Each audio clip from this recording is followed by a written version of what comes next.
सार्वजनिक इलेक्शनचा शेवटचा दिवस.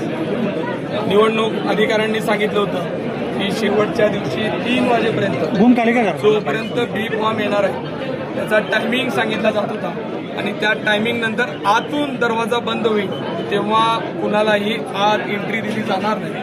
हे ते त्यांच्या माईकवर सांगत होते की 2:49 झाले, 50 झाले. अशा पद्धतीनं तरी गेली 15-20 मिनिटं अनाउन्समेंट होत असताना 3 वाजून झाल्यानंतर सुद्धा भारतीय जनता पार्टीचे आमदार सचिनदादा कल्याण शेट्टी आणि शहराध्यक्षा रोहिणीताई या पळत येत असताना आपल्या सर्व कॅमेऱ्यामध्ये त्या कैद झालेल्या. तुम्ही बघितलंय की ते ज्या पद्धतीनं 3 वाजता ते त्या बूथवर जाऊन देत होते. अजून 3 वाजल्यानंतर ते 2 इथं जाऊ शकले नाहीत. 4 नंबर आणि 5 नंबर मधल्या दोन्ही ठिकाणी बी फॉर्म पोचलेले नाही.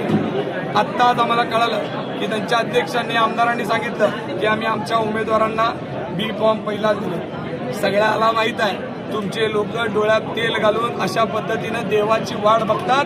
त्या पद्धतीने तुमची वाट बघत होते. सचिन दादा तुम्ही कुणाचं नाव घेऊन आलाय, ताई कुणाचं नाव घेऊन आलाय आणि तुम्ही धडधड खोटं बोलता.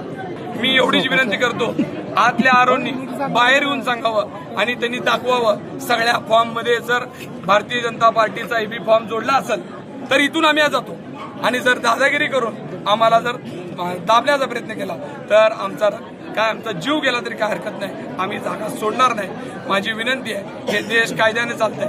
डॉक्टर बाबासाहेब आंबेडकरांचा शिवाजी महाराजांचा इतिहास असलेला या महाराष्ट्रात अशा पद्धतीची दादागिरी, अशा पद्धतीनं शक्तीचा गैरवापर केला जाऊ नये अशी माझी विनंती. सगळ्याला माहित आहे त्यांचे कार्यकर्ते कशा पद्धतीने करत होते. तुम्ही कॅमेऱ्यावर बघितलं हो, लाईव्ह आहे.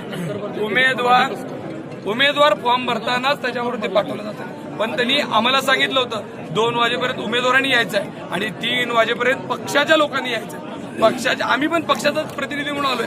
हे काँग्रेसचे प्रतिनिधी आले, देवबाटाचे आले, आपले मनसेचे लोक आहेत. सगळेजण आम्ही येऊन आधी दिलो. आम्हाला माहित आहे ना आमचं जर राहिलं असतं तर तुम्ही आम्हाला दिली नसती सूट. पोलिसांना अडवं करून आम्हाला तिथंच थांबवलं असतं.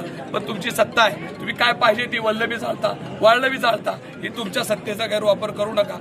आणि आता तुमच्याच चुकांमुळे असं घडल्यानंतर सुद्धा जर लोकशाही संपवणार असाल तर हे चुकीचं झालं. त्यांच्या हातात एकही एबी फॉर्म आता नाहीये तर आम्ही फॉर्म पोहोचवले कसं ते कशासाठी पळत येत होते हे तरी विचारा. ते पळत येताना सगळ्या बूथ मध्ये जात असताना तुमच्या शूटिंग आहेत, सगळ्यांकडे लाईव्ह आहे. कित्येक लोकांना त्यांनी तिथं जेव्हा एबी फॉर्म दिलाय त्यावेळेस त्यांचा टायमिंग तिथं दर्ज झालाय. एबी फॉर्म द्यायची पद्धत असते. एबी फॉर्म दिल्यानंतर आरो टायमिंग लिहून देतात. उमेदवार जेव्हा नामनिर्देशन पत्र देत आहे तेव्हा त्यांनी तारीख आणि वेळ मिनिटावर लिहून देतात. मग त्यांनी त्यांचं तिथं लिहिलेलं आहे की ते त्या केंद्रात किती वाजता दिले. त्यानंतर ते पळत येताना आपण बघितलं. या ह्याच्यात जर नोंद आहे, मला माहित आहे तिथं आत कॅमेरा चालू आहे. तुम्ही फक्त या लाईव्ह शूटिंग घ्या. आतली आरोनच्या टेबलवर ज्या सरकारी कॅमेरा चालू आहे त्याची शूटिंग घ्या. माझी विनंती आहे, महाराष्ट्रात सगळीकडे या सगळ्या गोष्टींचा परिणाम होत असेल. माझी विनंती आहे, निवडणूक आयोग 15 तारखेपर्यंत कमीत कमी तरी कायद्याचं राज्य ठेवा.